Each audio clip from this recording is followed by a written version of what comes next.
Hello friends, welcome to Creative Medicine. In this lecture, we will learn about. Hello friends, identify the instrument. So what do you see?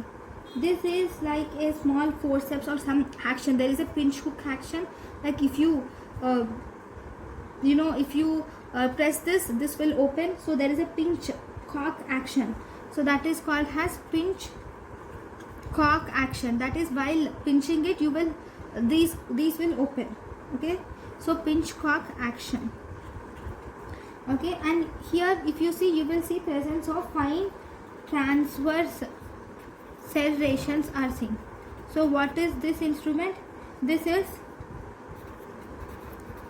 Light's bulldog clamp. This is Light's bulldog clamp.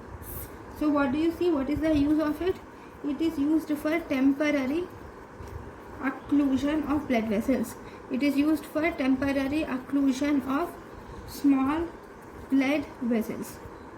So this is about the Light's bulldog clamp. Thank you. Thank you and thank you for watching.